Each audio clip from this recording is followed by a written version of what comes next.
আজ বানাবো আমরা অনুষ্ঠান বাড়ির স্টাইলের ছ্যাঁচড়া। হ্যাঁ, ঠিকই শুনেছেন, ছ্যাঁচড়া। যদি কখনো ফ্রিজে অনেক সবজি জমে যায় তো এইটা বানিয়ে নিন। মাছের মাথাগুলো নুন, হলুদ, সর্ষের তেল দিয়ে মাখিয়ে 10 মিনিট রেখে দিন। এরপর মাছের মাথাগুলো লাল লাল করে ভেজে তুলে একটা পাত্রে রেখে দিন। ওই একই তেলে শুকনো লঙ্কা, তেজপাতা আর 5 ফোড়ন দিয়ে বেশ কিছুটা রসুন থেতে দিয়ে দিন। একটু লাল হয়ে আসলে বড় মাপের একটা পেঁয়াজ সরু সরু করে কেটে দিয়ে দিন। পেঁয়াজটা একটু লাল হয়ে আসলে যা সবজি আপনার কাছে আছে সব দিয়ে দিন। নুন, হলুদ দিয়ে ভালো করে ঢেকে ঢেকে রান্না করুন। এখানে বলে রাখি, সবজিগুলো কিন্তু মজতে বেশ খানিকটা সময় নেবে, তো আপনাকে কিন্তু রান্নাটা একটু বেশি হাতে টাইম নিয়েই করতে হবে।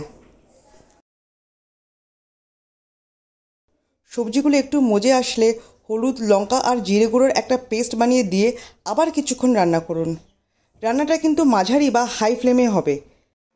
কাঁচা লঙ্কাটা আপনি আপনার স্বাদ অনুযায়ী দিতে পারেন, যদি বেশি ঝাল খান তাহলে বেশি দিতে পারেন। এরপর আসলো পুঁইশাক দেবার পালা। বাঁধাকপিটা অপশনাল। ঢাকা দিয়ে মাঝারি আঁচে 4-5 মিনিটের মতো বসিয়ে রাখুন।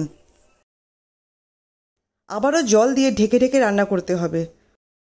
সবজিটা পুরো মজে আসলে অল্প চিনি দিন, দেখবেন সবজিগুলো আরও নরম হয়ে যাবে। এরপর মাছের মাথাগুলো ভেঙে অল্প অল্প করে দিয়ে দিন, আর তারপরে গরম মশলা দিয়ে ভালো করে নেড়ে চেড়ে নামিয়ে নিন আর গরম গরম ভাতের সাথে পরিবেশন করুন।